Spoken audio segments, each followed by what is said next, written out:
अस्सलाम वालेकुम नाज़रीन, मैं हूं असद अली और आप देख रहे हैं हमारा यूट्यूब चैनल।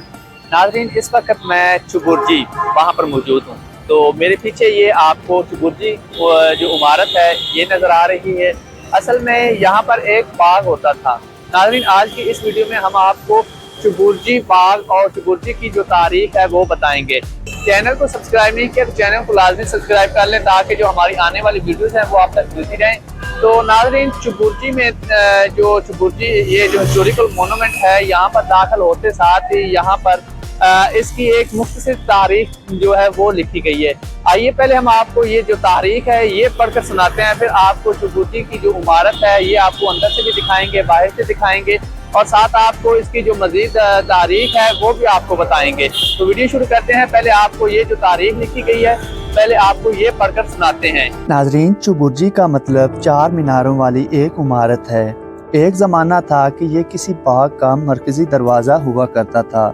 अक्सर लोग ये भी कहते हैं कि ये शहज़ादी ज़ेबुन्निसा का बाग था जो औरंगज़ेब आलमगीर की बड़ी बेटी थी, लेकिन ये बात दुरुस्त नहीं है क्योंकि शहज़ादी 1637 में पैदा हुई जबकि इस बाग को 1646 में तामीर किया गया था।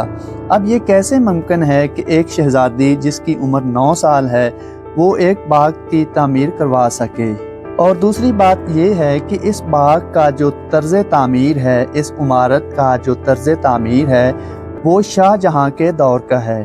उस वक़्त चूँकि शाहजहाँ बादशाह था और ज़ेबुन्निसा उसकी पोती थी, लिहाजा ये बात भी ठीक नहीं है कि एक बादशाह के होते हुए उसकी पोती बाग बनवा सके। यहाँ पर कुछ मौरखीन जो हैं वो इस बात पर भी इत्तेफाक करते हैं कि हो सकता है कि इस बाग की जो सन्ने तामीर है वो गलत लिखी गई हो, लेकिन ऐसा भी बिल्कुल मुमकिन नहीं है।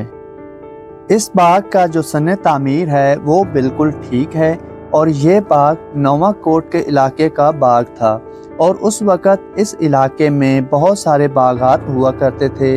दरमियान में ये चुबुर्जी बनाई गई थी, या यूँ कह लें कि ये मरकज़ी दरवाज़ा था इस बाग में दाखिल होने के लिए। इस बाग का जो रकबा है उसके बारे में नहीं बताया जा सकता कि ये बाग कितने एकड़ पर मुहित था।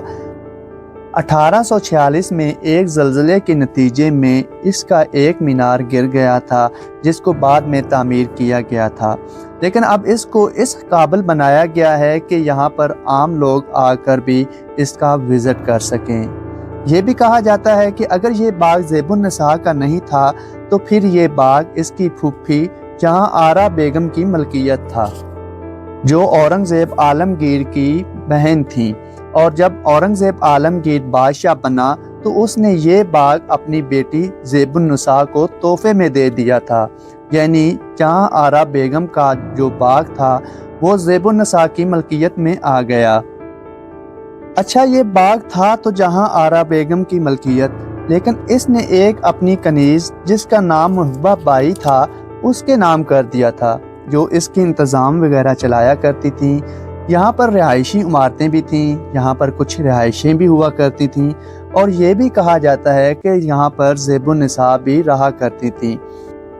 अक्सर लोग ये भी कहते हैं कि ज़ेबुन्निसा ने खुद साख्ता जिला वतनी का कुछ अरसा यहाँ पर गुजारा था, लेकिन इन सारी बातों की कोई सनद मौजूद नहीं है कि ज़ेबुन्निसा को जिला वतन भी किया गया या वो जिला वतन होकर यहाँ पर आ गईं। बहरहाल यहाँ पर बाग हुआ करता था और वो बाग उस वक़्त तक यहाँ पर कायम रहा जब तक यहाँ पर मुग़ल रहे। मुग़लों के जाने के बाद वो बाग भी बिल्कुल उजड़ कर हमेशा के लिए ख़त्म हो गया।